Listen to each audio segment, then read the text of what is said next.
Well, hello, church family, and welcome to the Oakland Center for Spiritual Living. It's our Wednesday night midweek Oasis service. Today is Wednesday, June 1st. Oh, June has rolled around again. It was just Christmas yesterday, right? And here's June, halfway to Christmas. So happy holidays in advance, I would say. So welcome to our Wednesday night service. My name is Paul and I'll be your host tonight. So what is our Wednesday night service and why do we call it Oasis? It's a place where we can be together as a community to be spiritually refreshed between Sundays. We present our Wednesday night service in our version of a satsang style with the intention that these gatherings be informal, intimate, and rich. And that's what we have planned for you tonight. I'm also excited to announce today is the beginning of Pride Month. So whatever you have to be proud of, this is the month to let it loose. Enjoy it and go with the flow of knowing your pride. This is a time to celebrate the diversity in our village, to expand our allyship with all LGBTQI people, and to enjoy the Wednesday speakers representing the LGBTQI community. Our annual theme this year is Wonder, Wonder Everywhere. And I'm wondering where the first half of the year is gone. But our monthly theme is Living Everyday Wonder, focusing on the body. That's new. That theme is going to be unveiled tonight. So if you're joining us for the first time, we welcome you. You obviously found us through the homepage, but you can look further through our website, check out all the different tabs at the top, and look on the homepage in the lower left-hand corner, and there's a place where you can submit your email address if you'd like to receive our weekly Village News newsletter. This has all the information of what's coming up in the week ahead and has all the links and all the entrance information and where, if it's in person or on Zoom or both, you can find all of that and it comes conveniently to your inbox. So please check that out. It's in the lower left-hand corner of the homepage. Also, if you haven't done it already, we're going to ask you to mute your camera and your microphone. This helps improve the quality of our transmission. And our Zoom team that's working will do it for you if you can't do it. Tonight we have special and important announcements, so I'm going to ask you, those are towards the end of the program, please stay for them. We have some great things coming up. The education team has got a lot of classes coming our way and workshops, so I'm excited to tell you about them. And we do have a special announcement tonight. And I've asked Reverend Jerry to share that information with us. And then she's going to open us up in prayer because we never start our Wednesday night service. We open it with prayer and close it with prayer. So Reverend Jerry, thank you so much for being here and sharing this special announcement with us. Thank you, Paul. And thank you, spiritual family, for being together this evening in this consciousness that we cultivate amongst ourselves. And it's that consciousness of love and support. And so I come this evening with a heavy heart to share with you that one of our beloveds, Chaplain, made her transition on Saturday evening. And it was a surprise, and it happened as a home accident, and I'm really have been struggling with this because I know that in the human form, of course, we want to keep everybody that we love and we honor and we cherish near to us. However, I understand and I share that Chaplain is everywhere present because she left such a beautifully incredible light that shined down upon our community, as shined within our community, not even down upon, but I know that we hold that loving presence of her in our hearts. She was such a light. I wear colorful colorful top this evening just to represent her, and I've had this on all day because she was such a beautiful light, and she was so full of love and joy, and just that light that always was festive and joy filled. And she received so much from our spiritual family at Oakland Center, and she gave so much as a youth and family facilitator and teacher and musician, and she found her place with Oakland Center, and we just embraced her in such a beautiful and loving way. So I want to honor her this evening, and I want to share that her sister Wendy is connected with me, and I will make sure that we all have more information about where to send our condolences and what is coming down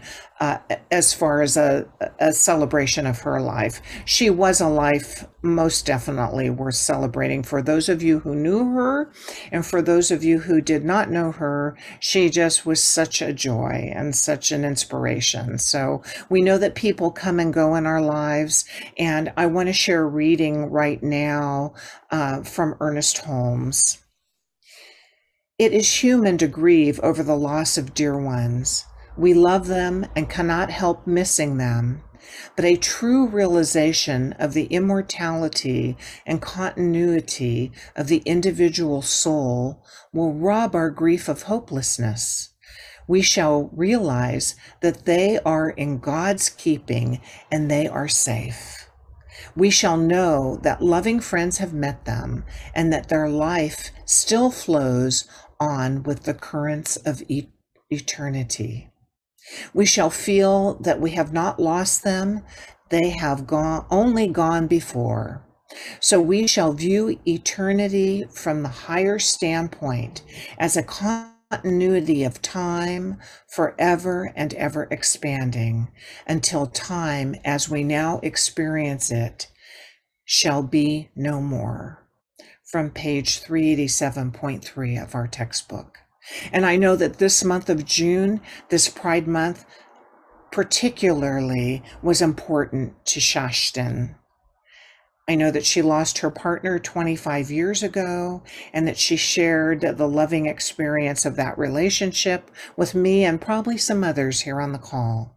And so I just want to honor her and bless her on this sacred journey that she's on, moving on to her next incarnation, knowing that she has completed her work here on this earthly plane and has moved on to her next greatest, grandest adventure ever.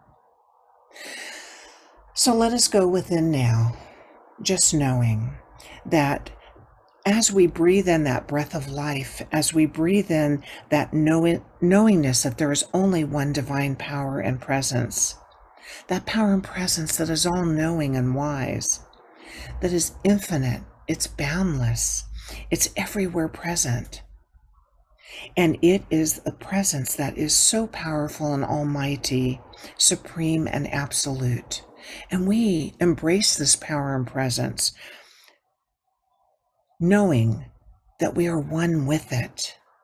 Whether we choose to call it spirit or God or Allah or divine power, infinite presence, whatever name we choose, we know that there is only the one. That one that resides within our lives individually and as a collective. We are absolutely one with it.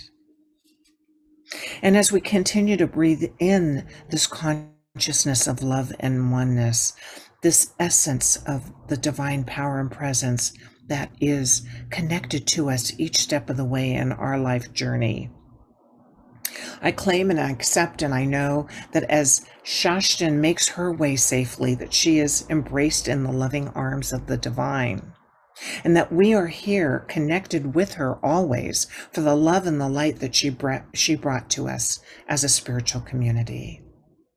And so moving into this magnificent evening this evening that Reverend Doug has so beautifully already orchestrated for us with a wonderful meditation, I accept and know that everything is in divine and perfect order, that we embrace and uplift our beloved Doug, knowing that he is sharing with us from the heart. He is sharing with us from that prideful place of love and light and oneness and connectivity. And so I'm so grateful that he is launching this evening, the first day of June, Pride Month, that he is the chosen one this evening to share with us and to support us as we learn more, grow more deeply together, and embrace one another in all of our oneness and all of our goodness. And so this evening is a blessed evening, and I am so grateful to speak my word for each and every one of us here this evening to support Reverend Doug and to support the onset of a magnificent time in our lives called Pride. How good it is. I know that we embrace each and every one with loving arms, with loving hearts. I am so grateful to speak my word and to bless this evening and to bless each and every one who's a part of this evening.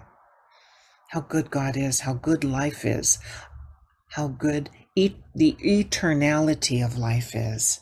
I bless it all. I call it good and very good, and I am so very grateful for it. So please join me as I release these words in that the universal law of life, the law that always says yes to each and every heart's desire. We are truly blessed. I let it be, and so it is. Amen. So it is. So it is. Thank you, Reverend Jerry, so very, very much. As our most of our regulars on Wednesday night know, Shastin occupied one of these squares in our big circle of folks here. And I will always remember how supportive she was every Wednesday night, whether it was decorating herself for Christmas or Easter, recognizing the holidays. She fully embraced the celebration of it. So tonight, as Reverend Jerry said, we recognize the celebration that she taught us through our Wednesday night service as we move forward in it tonight. Tonight we have a wonderful speaker kicking off this theme for the month. It's with great pride that I ask him to come forward and recognize him, Practitioner and Chaplain Doug Myers. And Doug, you're speaking on Welcome to the Temple tonight, correct? That is correct. Okay, sir, the floor is yours. Thank you so much. Okay. And thank you, Paul, and thank you, Reverend Jerry, for that beautiful prayer. And I know that our community will deeply miss Shastin, and we hold her in our hearts, as her consciousness expands into its greatest yet to be. Well, it's June 1st. It's the start of Pride Month. When Constance reached out to me and asked me if I would participate, I said, sure. And so she gave me the date and I said, what's the topic? And she said, Welcome to the Temple. And I was like, okay. I was like, welcome to the Shirley Temple. Shall I go that direction? I was like, no. So I didn't bother to read that the month's overall theme was around the body. So I looked at how do folks within the greater gay community feel included and or welcomed into the temple, into community. And so what I do know is that the Oakland Center for Spiritual Living is fully inclusive of the LGBTQ plus community. And in fact, that's how I learned about this church. There was a newspaper called the Bay Times, and they used to have so this is pre-internet, folks. So they used to have like want ads, and in the back there was a section on spirituality, and so it was all different faith traditions that had that were welcoming. And First Church of Religious Science was listed, and so I called, and that's how I happened to join. So So from the get-go, I felt seen from the first moment that I walked through the door. So as we celebrate Pride during the month of June, and I'm using the word gay right now to include all of the LGBTQ plus community. And what I know is if we don't feel seen or represented or acknowledged, can we really feel welcomed into the temple? Mm. So in the 70s into the 80s, the term GLB was used, or LGB, standing for gay, lesbian, bisexual, or lesbian, gay, bisexual. And that was a shift from what was used primarily in the 50s and certainly before that, where it was simply the homosexual community, and that was sort of all encompassing. By the 1980s, what came to be was LGBT, which is lesbian, gay, bisexual, transgender. And I don't want to assume anything, so I'm going to be maybe more specific than I need to be, but please bear with me. So this acronym is used to describe a community of people who do not identify as heterosexual or straight or cisgender. And as the world gains a better understanding, I think, of people's differences in sexual orientations and gender identities, the words and the letters that we use to describe the community continue to evolve. So apparently LGBT was incomplete. And now, although the acronym was much more inclusive than the terms that had been used, certainly in the past, it still left out people who didn't identify as being either gay, lesbian, bisexual, or transgender. And so the next letter that came into being was the Q. And at that point in time in the 90s, the Q was for queer, an adjective used by people by some people whose sexual orientation is not exclusively heterosexual or straight. It was an umbrella term that included people who have non-binary or gender fluid identities. And keep in mind, it was also a slur in the 1950s and in the 60s and in the 70s. So there were some people within the community who did not resonate with that, but it was the younger people that were reclaiming that word for themselves. The Q can also stand for questioning. When the Q comes at the end of LGBTQ, it can mean questioning. So it's a term to describe a person who is exploring what their sexual orientation is or their gender identity. It evolved yet again going into the 2000s, late 90s, early 2000s to LGBTQIA+.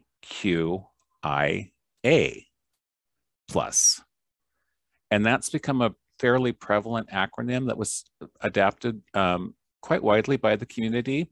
Now the I in this case stands for intersex.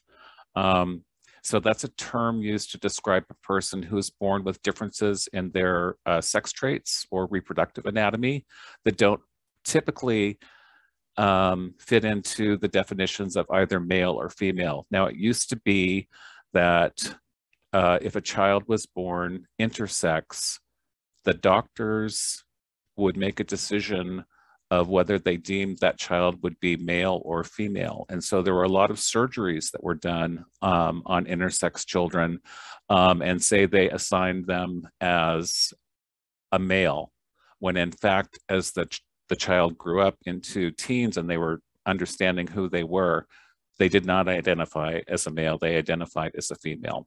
So there's a great push now for surgeries not to happen to children like that until they get to a point where they can make a decision, even if they choose to have surgery or not have surgery.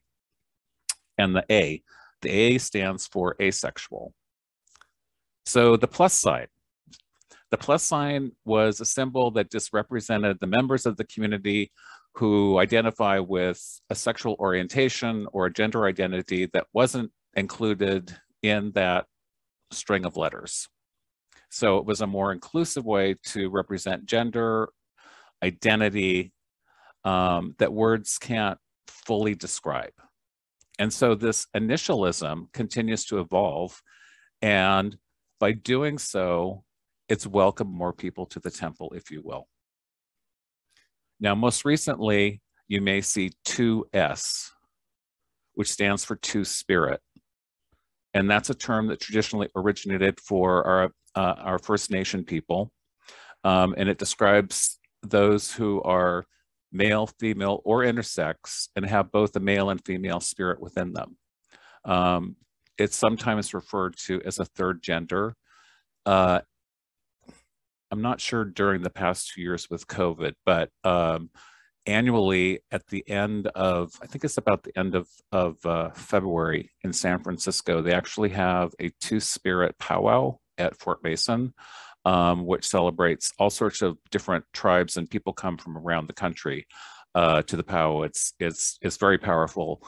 And if you have a chance, I recommend going to it. And then the P. The P is for pansexual. So that's a term that describes people who may have a physical, emotional, or a romantic attraction to people of any gender. And then there was a second A that was added, and that's for ally, the term that describes people who actively support the LGBTQ community. So as the world gains a better understanding of people's sexual and gender identities, the acronym may continue evolving to ensure that everyone is seen and included and welcome to the temple. So as it stands, LGBTQQIP2SAA+. All right, so I think you all might know this. The vision of the Oakland Center for Spiritual Living is to joyfully reveal the love and oneness of God. We are a welcoming and inclusive spiritual community dedicated to individual transformation and collective growth. Our purpose is to love, inspire, and serve our community and the world through education, music, prayer, and play. So our vision mission statement reads that all are welcome, no exceptions. We are all welcome to the temple that is OCSL. Hurrah. However, there are many churches that have signs that say, all are welcome. I bet if you took a drive around here in the Bay Area and looked at the signs out front of a lot of churches, they would say, all are welcome. All are welcome. But if you talk to them, they'll say, well, of course our church welcomes LGBTQ people. Of course we do.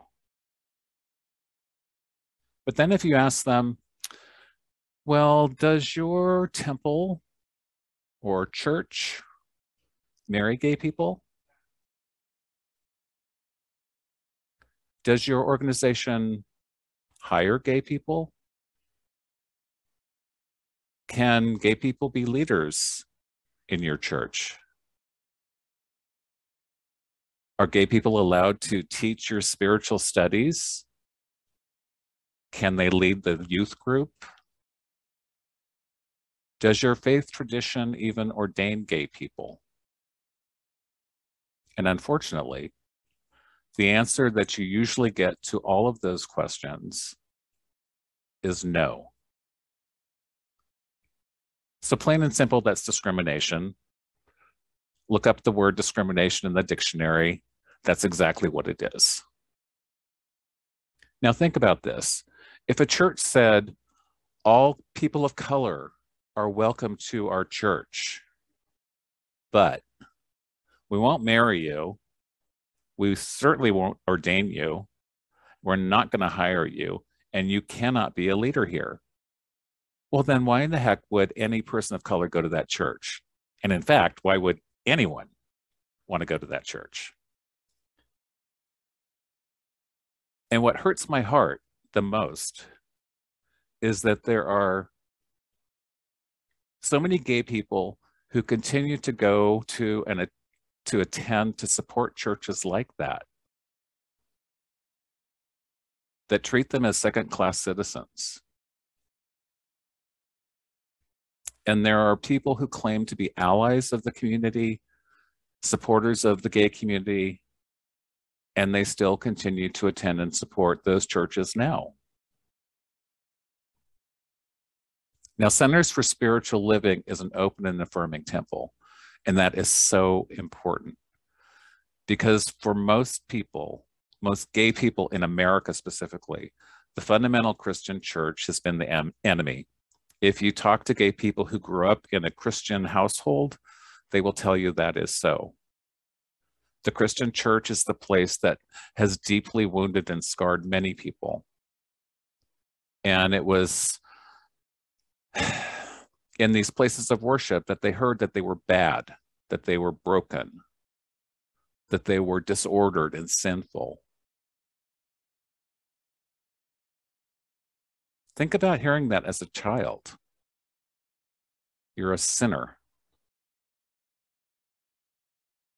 And it's because of these churches that God-fearing folks have actually severed ties with their very own gay family members. And because of that rejection, there are countless young gay people who have taken their lives.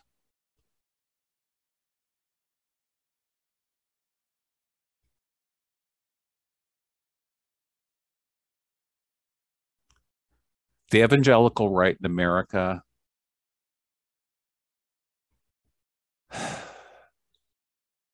have passed laws in this country to deny gay people their rights. This year, in 2022, there are 240 anti-gay bills. So you can understand why for gay people in America, the Christian church has not been a very loving and welcoming and inclusive place.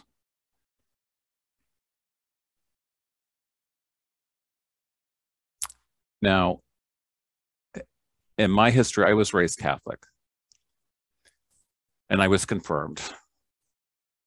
And I ultimately left the Catholic Church because with the teachings, it was very clear to me that I was a sinner and risked an express pass to eternal damnation. And so I walked away. And it took me decades to get to a place where I was at peace with the parts of the church that meant so much to me growing up.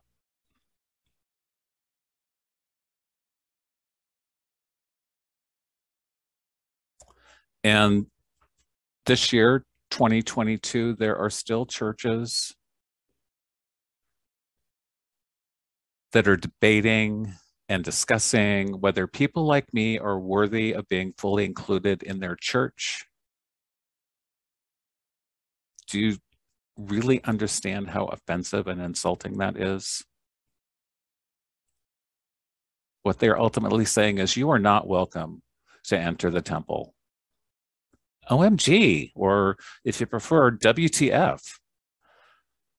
For example, in the following faith traditions in the United States, the United Methodist Church, the American Baptist Church, Assemblies of God, Church of Latter-day Saints, Orthodox Judaism, the Reformed Church, and the Catholic Church are still having discussions year after year, debate after debate, about whether or not we are worthy. And most of it's based on two lines in the whole Bible. What's always thrown up are both passages from Leviticus. A man shall not lie down with a man as he lies down with a woman is one of them. And a man who lies down with a man is an abomination and should be executed. So those are the two lines in the entire Bible. It's a big book that explicitly reference homosexuality. And those two lines are part of a whole series of purity codes from the book of Leviticus. Now, these laws outlined what were deemed unclean things. So, for example, it said that you could be executed if you wore clothing made of two fabrics, or if you got a tattoo. You couldn't eat shellfish. A woman could be executed for adultery. A bride could be executed on her wedding night if it was discovered that she was not a virgin. It even said that you could execute unruly teenagers, in essence. So keep in mind, this book was written, I don't know, around 14 BCE. By, let's face it, a somewhat primitive people who believed in stoning and slavery and sacrificing animals. We've evolved since then. And we no longer follow any of those things anymore. We dismiss, at least in the United States, those other purity codes. But for whatever reason, the right is still holding on to the two gay ones in Leviticus.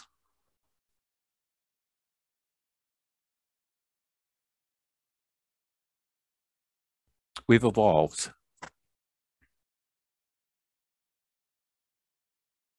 But it's still wrong, and we need to call it out. Jesus, in his teachings, never once criticized gay people, not one time. And I have to think that if being gay was such an abomination, that somebody should be executed, you'd think that maybe the Christ would have at least said one thing about it. But he said nothing. And I'm sure you've heard stories in the news of Christian bake shop owners who say they cannot bake a wedding cake for a gay couple because Jesus said so. It's wrong. Jesus said nothing about baking cakes, first off, and certainly not about baking a cake for a gay couple. So we have to be the people who seek and speak the truth. We are the people who are working now for justice. And things are now much better, aren't they? I mean, we have marriage equality. That's true. We have marriage equality, but you know, there's a powerful group of folks that are out there working now to overturn Roe versus Wade. You all know that. That could possibly happen this very month. And they're also working really hard right now to overturn marriage equality. So please, don't be blind to that. It is happening. In our country, in 27 states, there are no explicit statewide laws protecting people from discrimination based on the basis of sexual orientation or gender identity in employment, housing, or public accommodations. You can lose your job if someone finds out you're gay. You can be denied an apartment. You can be asked to leave a restaurant.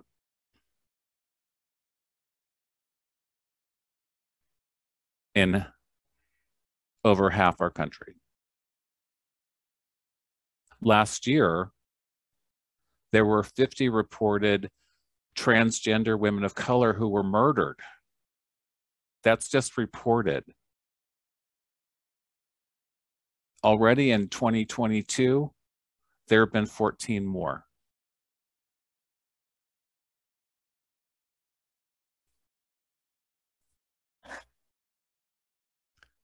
So, sorry, I'm getting riled up.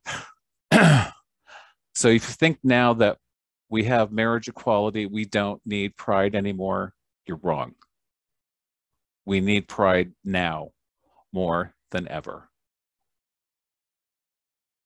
The symbols of visibility, like the rainbow flag, mean a lot to people.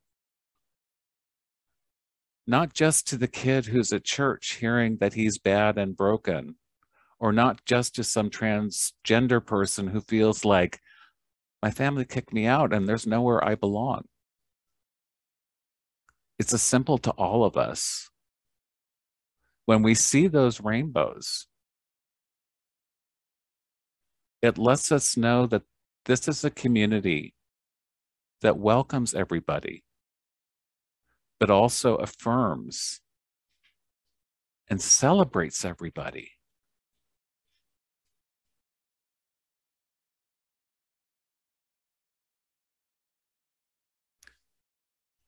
The norm we can know is that there is a divine perfection within the person in front of you.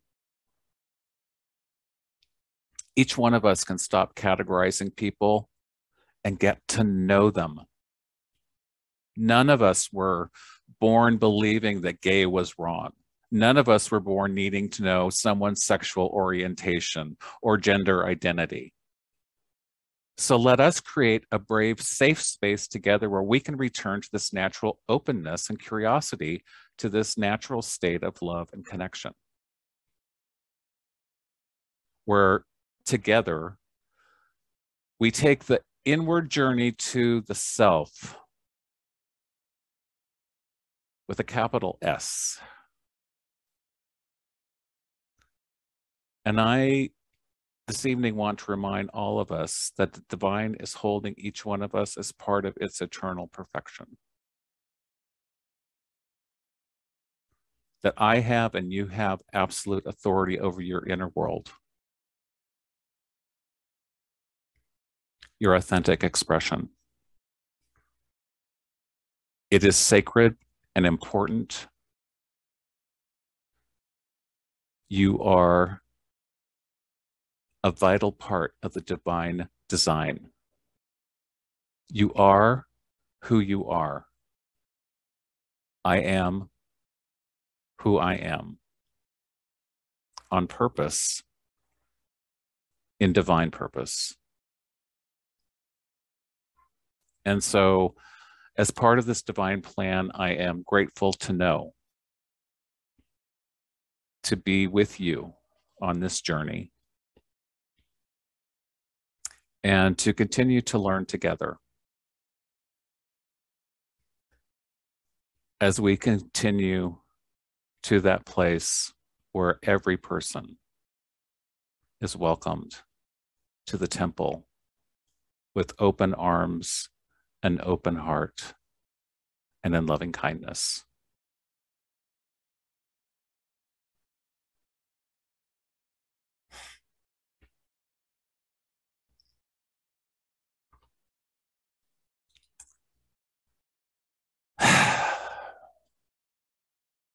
So I realized that was a little bit of a heavy chat on my part. I didn't really envision it quite going like that, but that's how it went. And so that's what it is. I'm going to lighten the mood before I end tonight, speaking to the flag, which I made reference to. So the rainbow flag. So the original rainbow flag was created in 1978 by Gilbert Baker. This was post the assassination of Harvey Milk. And originally there were two other colors that were on the original flag, which are now missing. Does anyone know what two colors aren't there anymore? To go off mute and say what they are if you know. Pink is one of them. Yep, pink. The other one was turquoise. So in Gilbert's vision of the pride flag. So this I'm starting with the red going down to the violet down at the bottom. So the original flag at the top was hot pink, and for him that stood for sex. And the red is life. The orange is healing. The yellow is sunlight. The green is nature. In between the green and the indigo was the turquoise, which stood for magic. The indigo is serenity, and the violet at the bottom is spirit. So that that's the traditional flag. So the reason that those colors actually got pulled out was when they went to start mass producing them, they were having trouble getting the hot pink fabric. You think that's kind of, I mean, I find that kind of ironic in San Francisco, but they couldn't get it. So they pulled that out, and then they pulled out the turquoise. Having the 7 stripes just made it easier to mass produce. And so that's what stuck for a long time. The flag has, and there are all of the initialisms that I mentioned early on, they all, almost every one of those have their own flag too. So I'm going to be a little bit like, if you watch The Big Bang Theory, Sheldon Cooper and Amy Fowler have a little presentation called Fun with Flags. So this is sort of my Fun with Flags section. Recently what's been added, so this is called the Progress flag, and it included everything except for the yellow and the purple. So I'll get to that in a second. So the reason this was put in was the white chevron, the pink chevron, and the baby blue chevron represent what group? Transgender. Yes, the transgender. And then the brown and the black? People of color.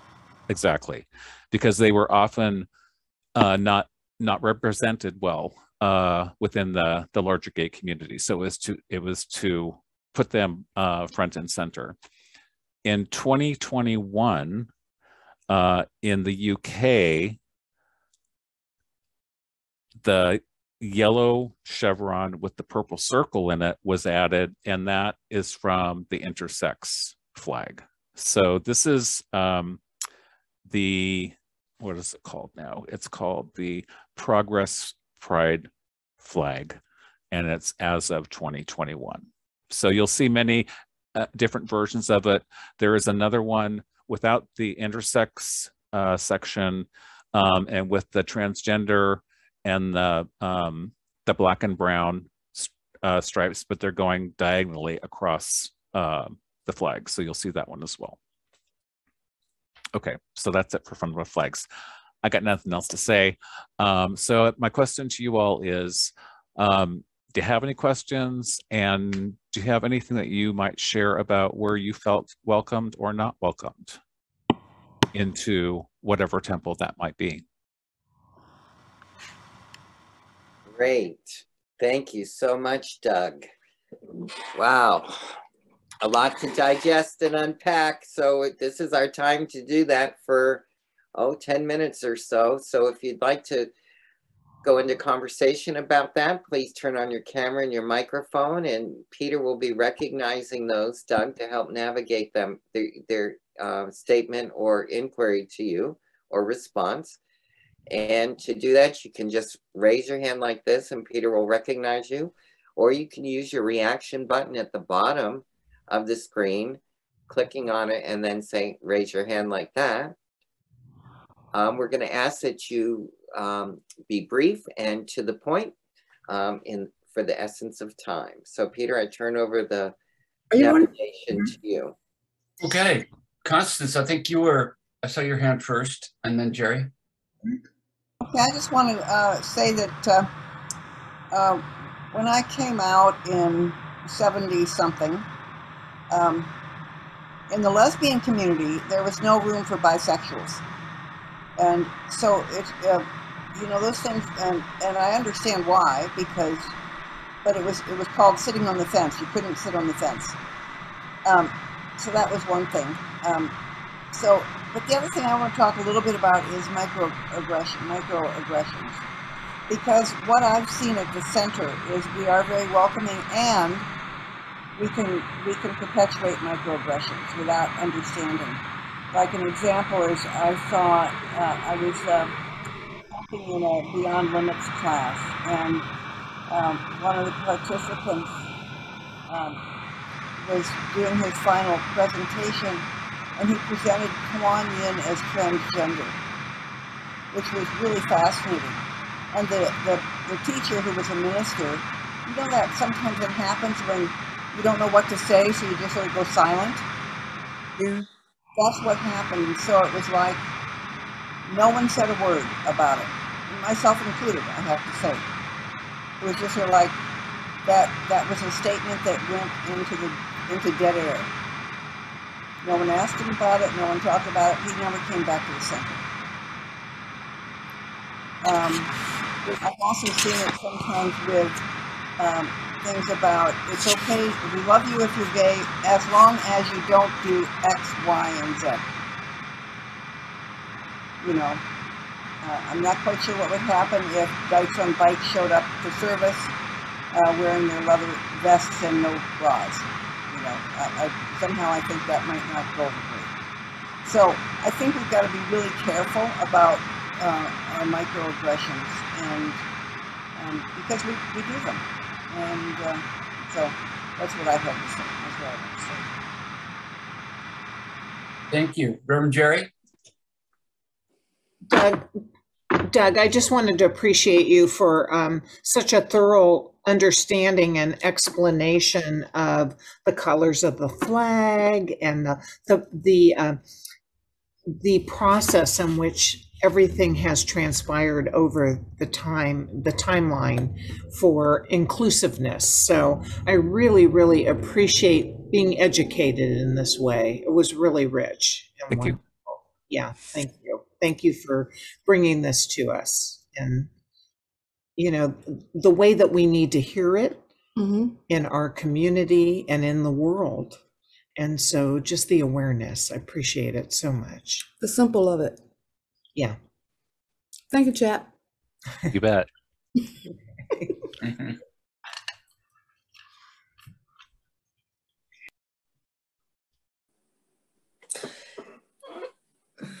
Judith, go ahead. Hi. Okay, I grew up in Connecticut, and part of it in the Jewish tradition. And I'm just thinking about it. I think that I never heard one thing about someone who is other than heterosexual. Not one thing through all those years. So that was back in the 50s, 60s.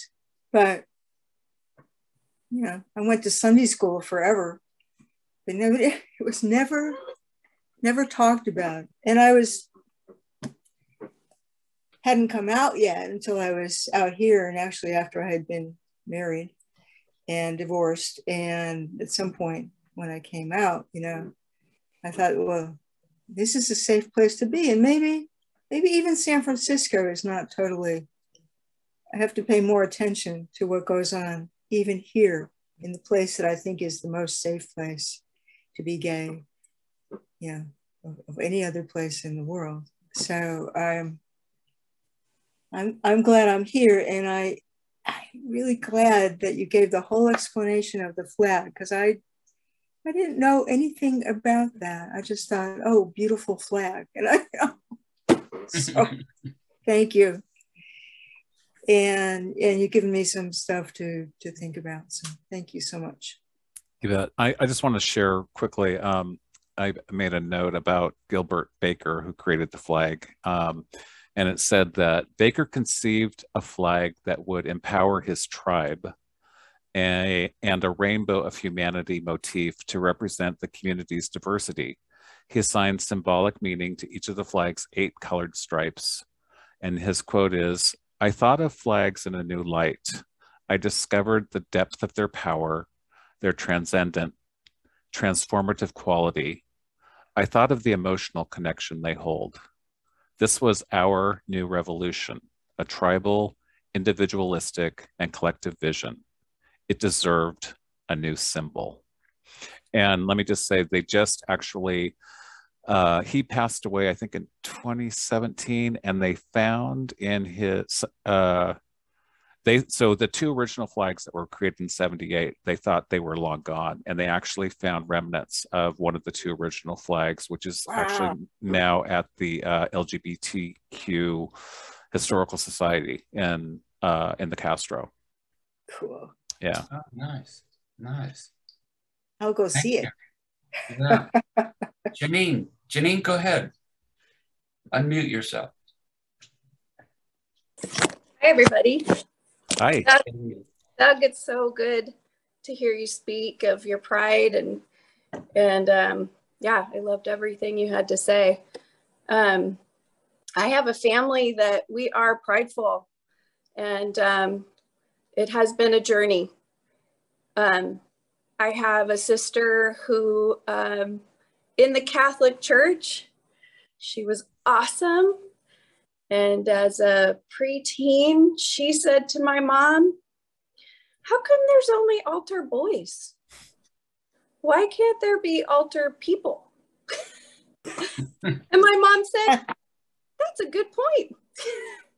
And so my mom said, "I'll drop you off at the altar boy, training or whatever it was called." And she said, "Yeah."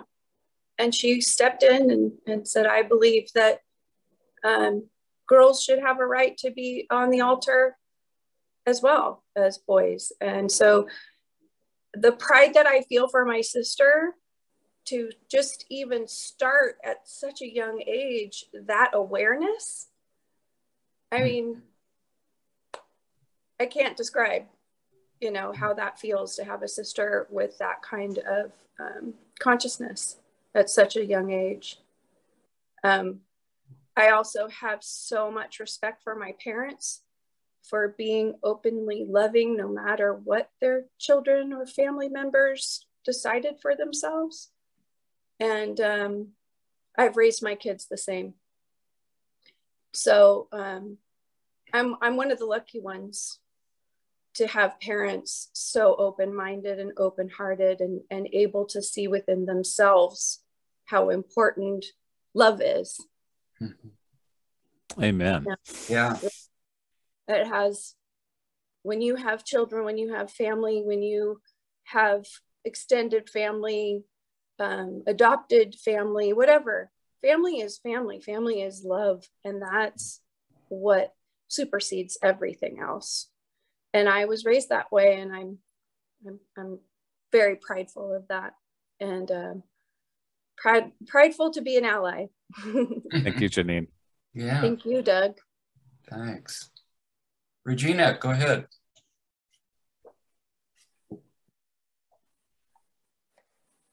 Hello, my sister. Hi, sweetie. Love seeing you. Yes, yes. Hey, thanks for the flag.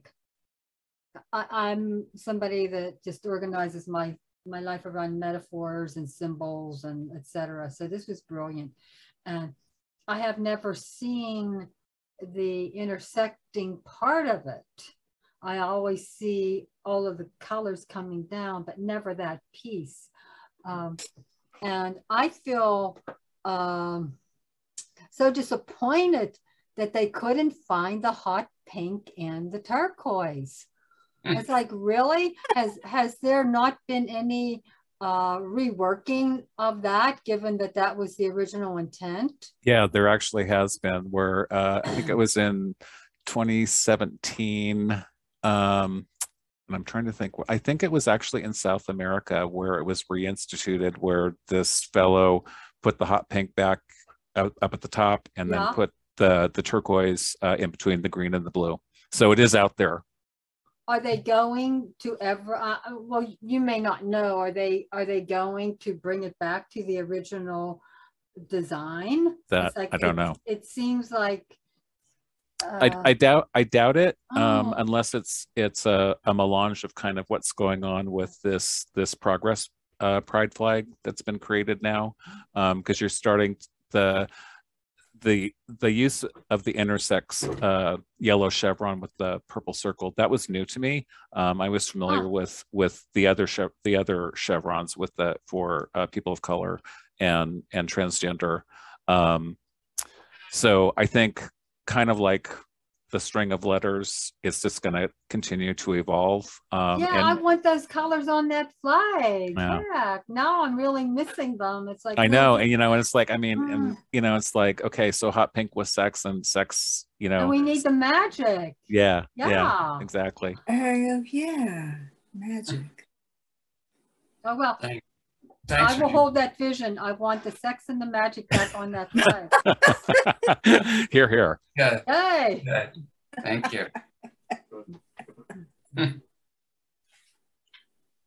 Doug, I hate to break this to you, but I was in San Francisco in 1978, and they didn't look hard enough. All they had to do was to go to a Tenderloin drag club, and they could have had all the pink material they could ever want. The reason there was a shortage because there was a show that weekend, and those girls were big girls. Okay? Were you at Aunt Charlie's back in the day? Oh, way before that. Oh. The Landmark and Railway Express, the Roadrunner, Googie's on Gary. They're all gone. Anyways, I don't want to get into me. Dennis and Karen, were you trying to say something, or did you want to share something? I had a question. The brown stripe that you said, is that for the Native American population? Did I get that right? Or yeah, so they basically say the black and the brown is for black and brown people. Okay. And Doug, so the flag version that you have behind you now is basically the current one. So the pink and the turquoise is represented from the. Yes. In essence. Essence. Yeah. Right. Yeah. But when you see the three with the white, then it specifically is trans. Yeah. Well, I think the biggest lesson I've learned tonight about the whole flag stuff is that we're in the wrong business, you and I. We should open up a flag store, because as this flag evolves, we'll always have orders every year. Right? Right. We'll have a market. Is there anyone else that'd like to share for this evening? Sabrina, go ahead. Yes, can you hear me? Because I don't have my headsets with Yeah, me. good. Yeah. Okay, good. First of all, Doug, thank you so much for sharing your story. I really appreciate that. And especially the spiritual journey, I connected to that. I grew up Catholic and did the Presbyterian route and Assemblies of God, back to Catholicism, and then here. And here is where I felt the most comfortable as well. And I just was listening to the statistics that you were saying about 240 anti-gay bills are out there right now. And about 50 reported murders of Black trans women. 14 more in 2022. It's just, we just went through the book study about Black lives and such. And I appreciated being here so much because I felt that there are so many allies here at the church. And I learned how to be one by sitting in that particular book study. And I'm going to be doing a book study for my job. The name of the book is called Fairest, a memoir, and it's about a transgender woman. And it starts next week, and I'm finding myself, really trying to be careful and making sure that I have co-facilitators that are from the community. Because if I had gone to a book study here or anywhere about, Black Lives Matter and such, I would like to see the person look like me and have had that same experience. So the fact that your interpretation of the temple went the way it went tonight just really is God speaking to me saying, you got this. You're an ally. You can do this. And so thank you for everything that you shared. And I might have to call you and just give some good advice. Fair enough. Look forward to it, Sabrina. Thank you so much. Great. Thank you. Anyone else with anything to say? Very small. There is a parade this year, right? Yes, there is. After so many, this is like some moments of joy coming out again. Yeah. I am really happy about that. And the real queen is having her parade on Thursday, just so you know. And yes, tomorrow. And then the rest of the queens are having theirs what day? I believe it is Sunday. The 26th. 26th. And that will be in San Francisco, just so you know. Yeah. Judith, I see you. Judith, yeah. You need to unmute, darling. Okay, thank you. Doug, thank you so much for this. I also didn't know anything about the origin of the colors, and or the what did you call it? The alphabet soup. The progressive flag, the chevrons. Yeah, I didn't know anything about it. I've always liked the flag, but I had no I didn't know, and I really appreciate you bringing this to us.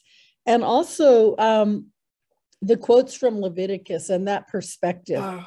I had heard those quotes before, or probably read them, but I didn't realize that it was from those two lines that this hatred has evolved and arisen.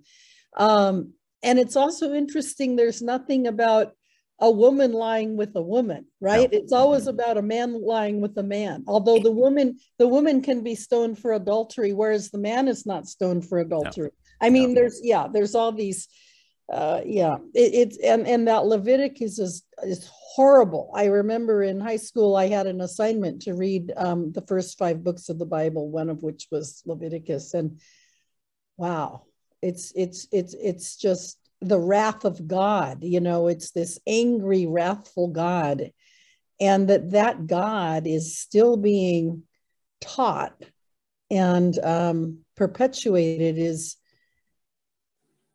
I don't know. Very sad. Anyway, thank you for reminding me of that about about Leviticus and just the whole talk. Thank you so much. Yeah, thank you, Judith. Really, really, really important and just sobering. You know, sobering. Oh, and I wanted to say that I've watched most of the series Pose. And that, you know, that introduced me to a whole community I knew nothing about. Mm-hmm. And it was so well done. And I'm going to continue watching it because I think there's a new season or something that I didn't see.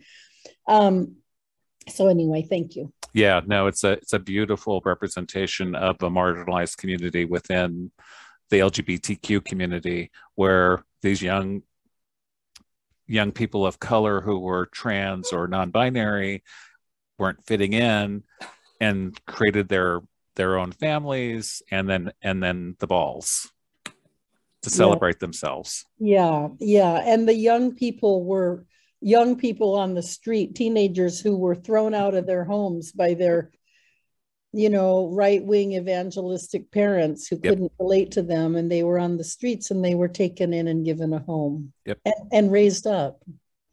Yeah. And unfortunately many of them murdered too. Yeah. They present that. Okay, Doug, thank you. Thanks, Judith. For those that don't know, the Pose show only had 3 seasons. And it ended after 3 seasons, and it's interesting to watch. And it also encompassed a lot of the AIDS time as well as the pre-disco time. Yeah. So it covers a lot of history. It's very, very well done. Very well done. What is the show?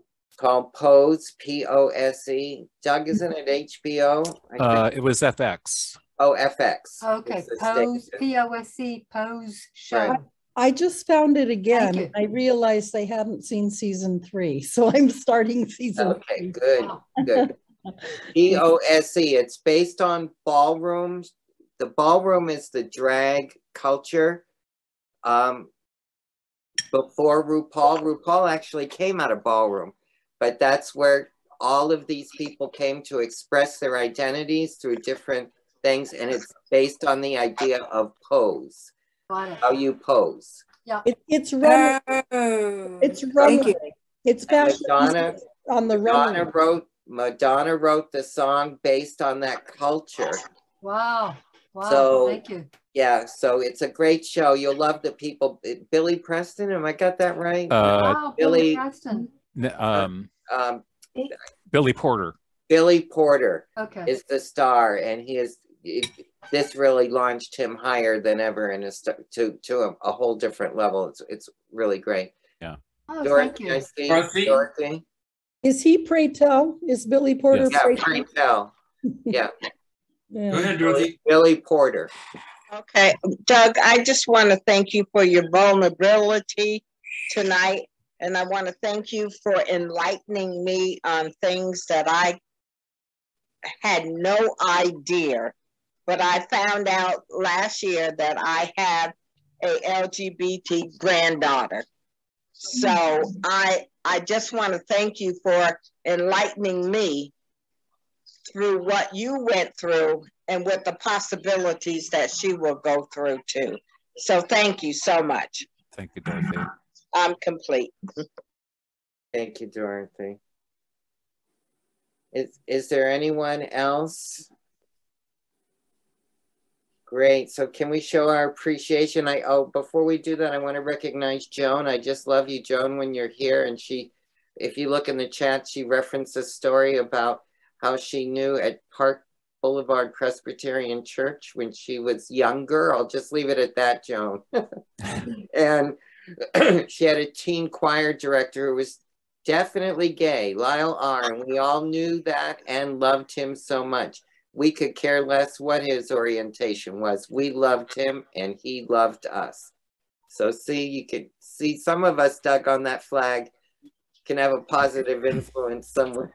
So when I came out to my parents, so my father didn't really go to church. It was my mother who was the devout Catholic. And so she made an appointment to go and speak with the priest after I told her. And I knew the priest at the parish that she went to, who I am like 99% certain who was gay. And so it was just kind of ironic. But she needed to speak with him, and over time became very accepting of myself, my very first partner, and invited him on family vacations. And so it was kind of a remarkable evolution to watch. And my parents are much older. They were 39 when I was born. So by this point, I was 20, they were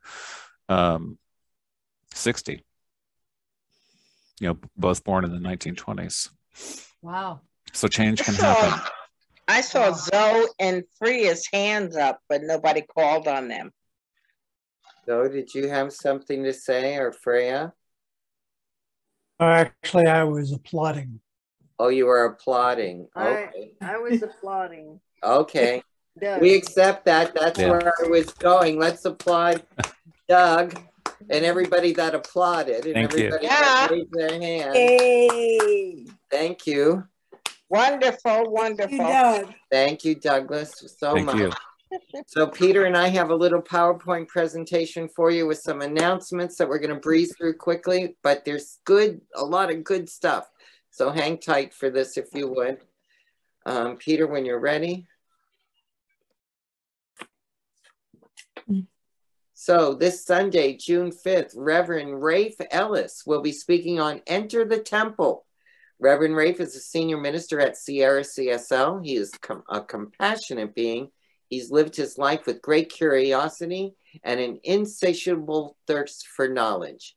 His life experience has been broad and often dramatic, providing with innumerable opportunities to hone his awareness of his soul's voice and to transform experience into wisdom. So join us in person with meditation at 10 and the service at 10:30 on Sunday. We're also streaming this directly to YouTube, and the link is on the homepage if you choose to watch the service from home. After the service, Reverend Rafe will present a workshop, Activating Lasting Change, starting at 1 o'clock. He says many of us unconsciously reinforce the very things we want to change because we lack an accurate understanding of the change process. In this workshop, you will learn to concrete and practical ways to activate and maintain the change you are seeking. The cost is sliding from $50 to $30, and no one is turned away. This workshop will be in person only, so please register to attend on the events page of our website. Right now I have an announcement from Zoe.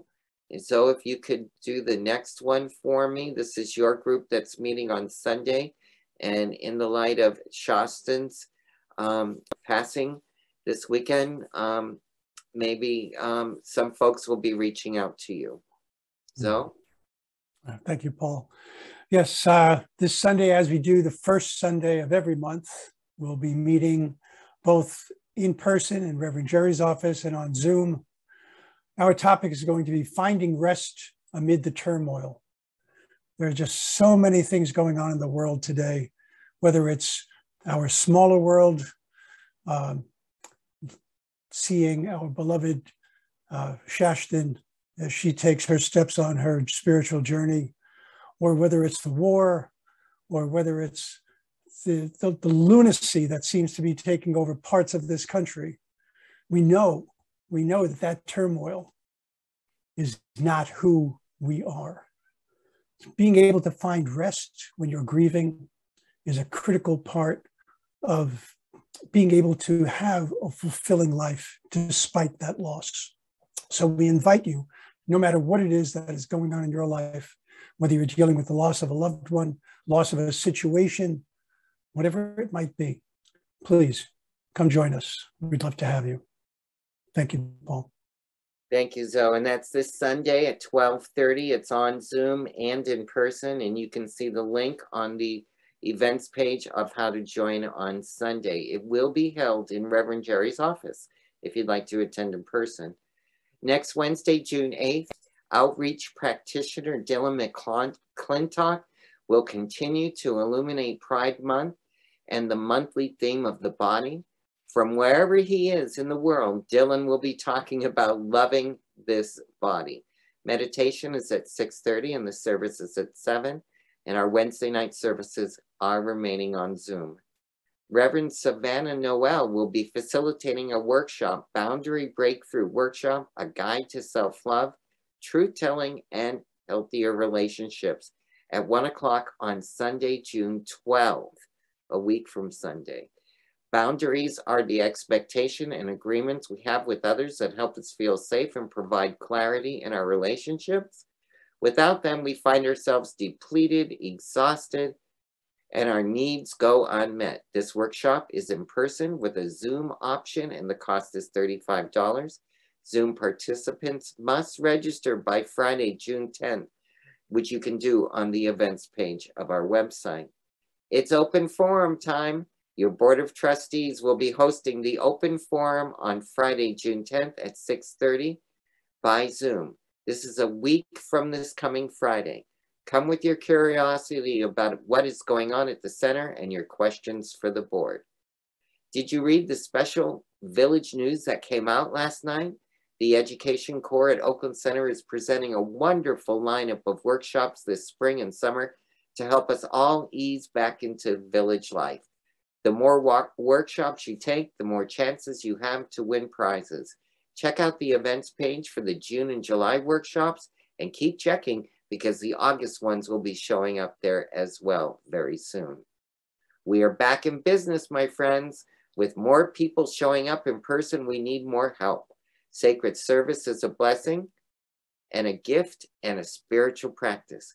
Please step up and offer your heart, body, and time to keep this place humming. Contact Zoe, who you just heard from, you know how to get a hold of him, our board president, about our open volunteer opportunities. They are in the bookstore, welcome and information table, greeters, newcomer angels, Sunday service check-ins, social hall refreshments, media team, and gardening, and all are open to welcome you to their teams. Our nursery is closed for children ages 0 to 4 at this time.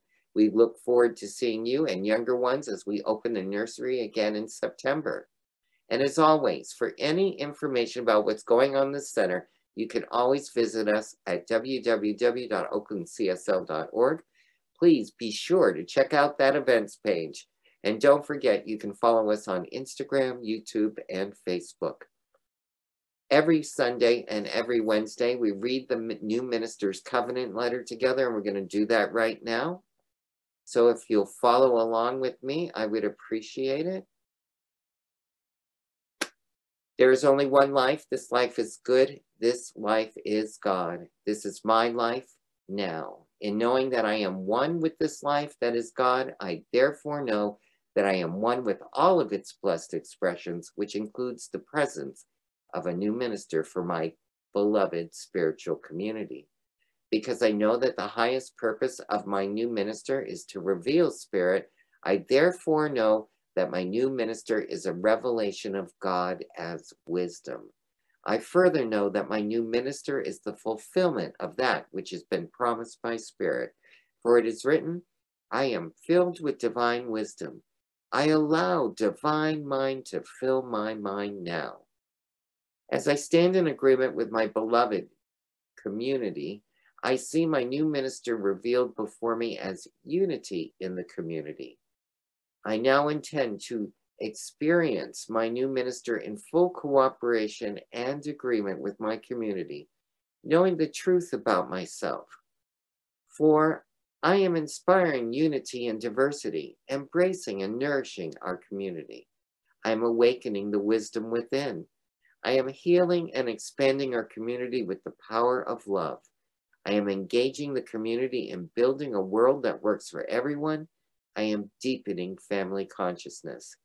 As I now accept the highest expression of a new minister into my life, I know that they are revealed in a way that illumines spirit and serves the highest and greatest good of all who are touched by their presence.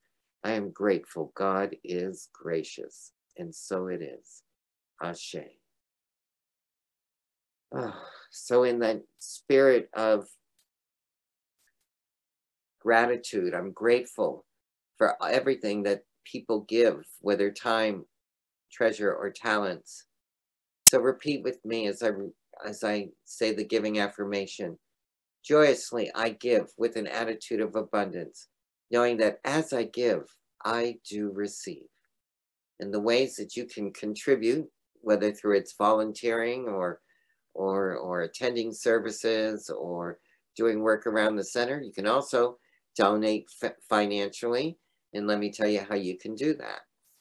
You can go to our homepage with the donate button for credit cards, or mail it to the address, or you can text it at 510-327-3431, or you can Zelle it, giving at oaklandcsl.org. And if you attend in person, you can bring it to church next Sunday, because we got a basket ready and willing to receive it. So I bless all of these offerings, grateful for everybody, grateful for everything that's been done tonight. I do want to take a minute and thank Doug for being here and doing a great service for us tonight. Doug, thank you so much for being a chaplain in the world and a practitioner in the world and our center. I want to thank Reverend Jerry for being here and ministering us, supporting us, taking us through these trying times right now, knowing that her divine wisdom keeps us together as a family, as a community, and as a village. So thank you, Reverend Jerry, for supporting us. I want to thank the Zoom team, Peter and Luis and Alice and Sabrina. I want to thank Constance Chapman for putting it all together, and I thank Zoe for always being available to help. I'm thankful for a lot of things tonight. I'm very thankful we have this center, and I'm thankful for my church family. So with all of that, I'm grateful, and we're going to close our event tonight with some prayer, and that will be from Practitioner and Chaplain Doug Myers. Doug?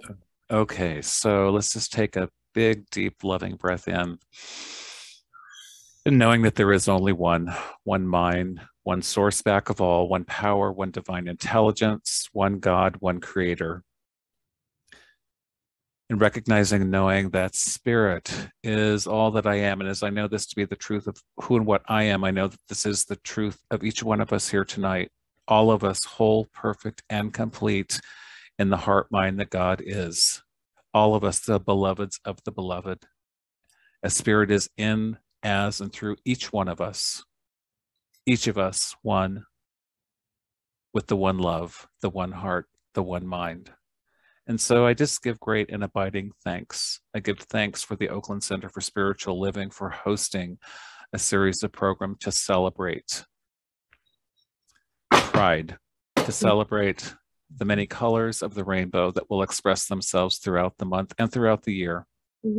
I give great thanks for each one of you coming tonight, opening your hearts and your minds, perhaps learning something new. Big of a group tonight. What's that say, 16 or 18? And I give thanks for the love, the peace, the wisdom, the perfect health, the prosperity, and the serenity that is our divine birthright, knowing that each of us is safe and secure right where we are. I'm so grateful for the knowledge of this truth. I'm thankful that this time has come for each of us to express our pride in being exactly who we are, our authentic self. And my heart is bursting with pride and with love. And please join me in saying, and so it is. And so it is. Amen. Amen. So it is. And